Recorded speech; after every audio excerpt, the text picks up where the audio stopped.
السلام علیکم ورحمۃ اللہ وبرکاتہ۔ ان الحمد للہ نحمدہ ونصلی علی رسولہ الکریم، اما بعد فاعوذ باللہ من الشیطان الرجیم، بسم اللہ الرحمن الرحیم۔ قلنا یا نار کونی بردا وسلاما علی ابراہیم۔ مشکل پڑی تو کیا ہے، مشکل کشا تو ہے نا، سر پہ پڑی تو کیا ہے، سر پہ خدا تو ہے نا۔ سامعین و حضرات، اللہ مالک العلام کا فضل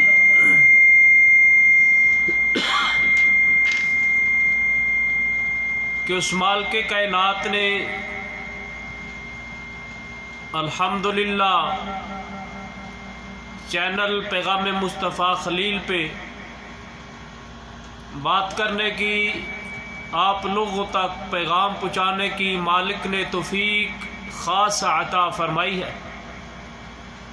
ساتھیوں، صاحبوں، لائق احترام سامعین و حضرات، جیسا کہ میں نے آیت کریمہ کی تلاوت کی ہے،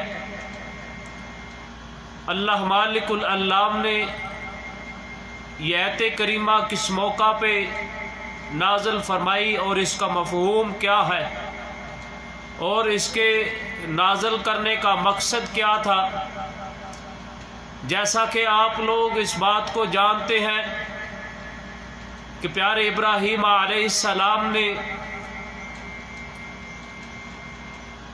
دعوت کو عام کیا، لوگوں میں اس بات کو عام کیا کہ لوگوں، اللہ کے علاوہ کوئی عبادت کے لائق نہیں، نفع نقصان کا مالک صرف اور صرف اللہ کی ذات، اور جن کی تم پوجا پاٹ کرتے ہو، جن کو تم سجدہ کرتے ہو، یہ پتھر کی مورتیاں، یہ مٹی کی مورتیاں ہیں، یہ اپنی خود کی حفاظت نہیں کر سکتے، تمہاری حفاظت کیسے کریں گے؟ یہ خود کو فائدہ نہیں پہنچا سکتے، تمہیں کیسے فائدہ دیں گے؟ یہ خود کو نہیں بچا سکتے، تمہاری حفاظت کیسے کریں گے؟ تو لوگوں، اللہ کی طرف آ جاؤ، اس کی عبادت کرو۔ تو اس دعوت کو لوگوں نے قبول نہ کیا، بلکہ ابراہیم علیہ السلام کو پریشان کیا۔ جیسا کہ آپ جانتے ہیں ابراہیم علیہ السلام نے ان کے خداؤں کا کیا حال کیا، کیا حشر کیا۔ تو اس کے بعد انہوں نے یہ پروگرام بنایا، اس کو وطن سے نکال دیا جائے، اور اس کے بعد کچھ نے کہا اس کو جلا دیا جائے۔ مگر ابراہیم علیہ السلام کو ان کافروں نے ابراہیم علیہ السلام کو آگ میں جب ڈالا، بات مختصر سنانا چاہتا ہوں، ساتھیوں وضاحت میں جاؤں گا تو بات بہت لمبی ہو جائے گی۔ مختصر یہ بتانا چاہتا ہوں، ابراہیم علیہ السلام کو جب آگ میں ڈالا گیا تو آسمان سے اللہ مالک العلام نے جبریل علیہ السلام کو کہا، اے جبریل، جی رب جلیل، جاؤ دنیا میں میرا لاڈلا، میرا خلیل اللہ پیغمبر ابراہیم علیہ السلام، لوگوں نے ان کو آگ میں پھینک دیا ہے، آگ میں ڈال دیا ہے۔ اللہ جی کیا کروں؟ تو کہا اللہ مالک العلام نے آسمان سے اعلان کر دیا، کہہ دو، قلنا، اللہ نے کہہ دیا، یا نار کونی بردا وسلاما علی ابراہیم۔ اللہ مالک العلام نے کہہ دیا، اے آگ، اے نار، تیرا کام ہے جلا کر راکھ کر دینا، مگر آج تیرا کام یہ نہیں، تیرا کام ہے مہمان نوازی کرنا۔ اللہ جی میں کون سی مہمان نوازی کروں، کس کی مہمان نوازی کروں؟ تو اللہ مالک العلام نے کہا میرا خلیل اللہ پیغمبر آ رہا ہے، اس کی مہمان نوازی کرنا۔ بردوں و سلاما، برد اپنے اندر پیدا کر لے، ٹھنڈی ہو جا۔ اللہ کیسی ٹھنڈی ہو جاؤں؟ فرمایا سلاما، سلامتی والی ٹھنڈ پیدا کر۔ ایسا نہ ہو کہ میرے محبوب خلیل کو ٹھنڈ لگ جائے۔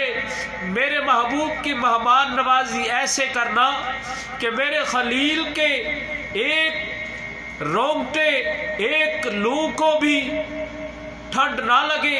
سلامہ، سلامتی والی ٹھنڈ پیدا کر علی ابراہیم، ابراہیم علیہ السلام پہ۔ ساتھیوں صاحبوں، آگ ٹھنڈی ہو گئی، آگ گلزار بن گئی۔ اللہ اکبر کبیرہ، اللہ حفاظت کرنے والا ہے۔ جو دین کا کام کرتے ہیں، جو دین اسلام کا کام کرتے ہیں، اللہ ان کی حفاظت کرتے ہیں۔ انبیاء کی اللہ نے حفاظت کی۔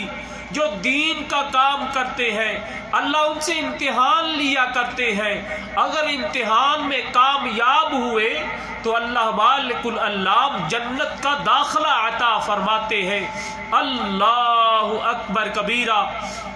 تو اسی طریقے سے یہ ابراہیم علیہ السلام کو وطن سے نکال دیا، علاقے سے نکال دیا۔ حضرت ابراہیم علیہ السلام، یہ صحیح البخاری میں حدیث موجود ہے، حضرت ابو ہریرہ رضی اللہ تعالی عنہ راوی ہے، فرماتے ہیں رسول اللہ صلی اللہ علیہ وسلم نے فرمایا جب ابراہیم علیہ السلام اور اما سارہ علیہ السلام کو ان لوگوں نے نکال دیا تو انہوں نے ہجرت کی۔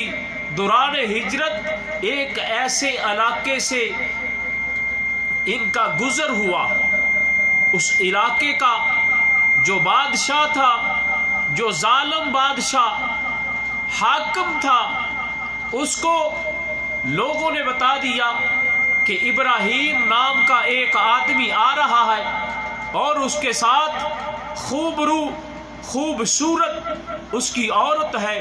تو اس بادشاہ کا یہ وتیرہ تھا، اس کی عادت تھی کہ جس کے ساتھ ایک خوبصورت عورت کو پاتا اس کے ساتھ بدکاری کرتا۔ تو حضرت ابراہیم علیہ السلام کو جب ان سپاہیوں نے پکڑ کر اس بادشاہ کے پاس لے کر گئے تو ابراہیم علیہ السلام سے پوچھا گیا ابراہیم یہ تیرے ساتھ کون ہے؟ ابراہیم علیہ السلام نے کہا یہ میری بہن ہے۔ تو ابراہیم علیہ السلام نے کہا اے سارا، اس دنیا کائنات میں میرے اور تیرے علاوہ اللہ مالک العلام کا نام لینے والا تیسرا آدمی کوئی بھی نہیں۔ اپنی جان کو، اپنی عزت کو، اسلام کو، اللہ کے پیغام کی حفاظت کرنے کے لیے یہ میں نے ان کو بول دیا ہے کہ یہ میری بہن ہے۔ اسلام کے ناطے سے دیکھا جائے تو ہم آپس میں بہن بھائی ہیں۔ المسلم اخو المسلم، مسلمان آپس میں بھائی بھائی ہیں۔ تو اما سارہ علیہ السلام کو اس ظالم بادشاہ نے جب اپنے قریب بلایا، اما سارہ علیہ السلام نے، روایات میں آتا ہے اما سارہ علیہ السلام، دوستو یہ دیکھو یہ کیسا عمل ہے۔ میں ادھر کہنا چاہتا ہوں، میں ادھر بتانا چاہتا ہوں، میں ادھر پیغام دینا چاہتا ہوں۔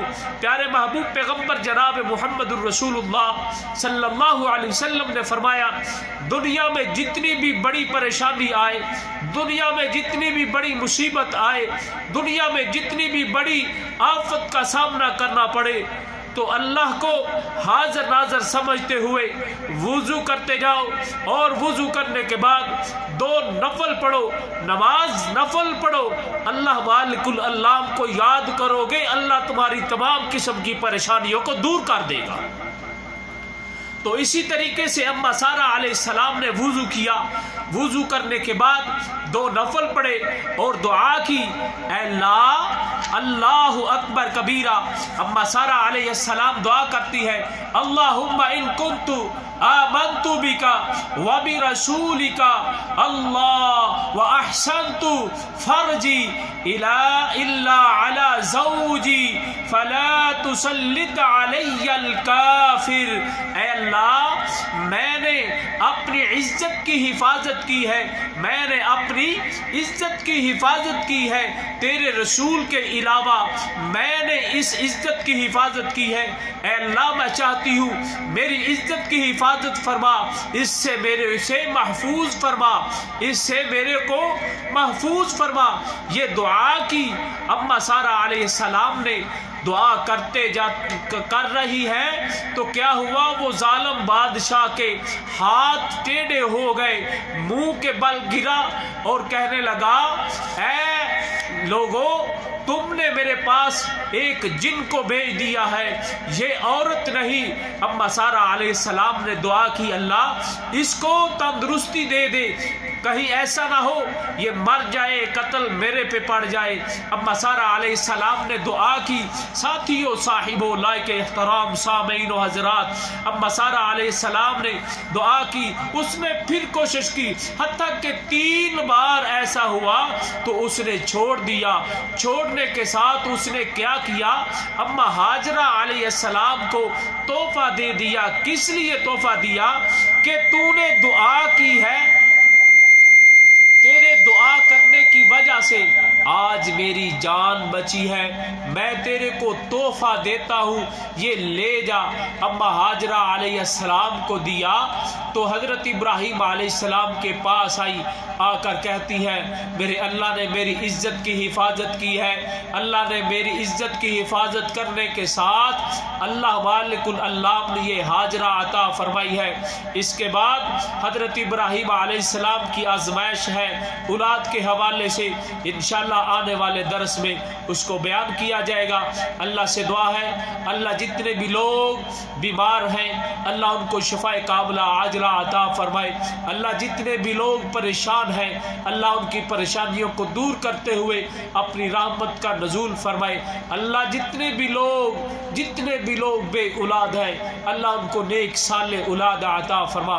اللہ یہ جو پیغام لوگوں تک پہنچانے والے دل لگی سے سننے والے ہیں اللہ ان کی تمام قسم کی دعاؤں کو قبول فرما۔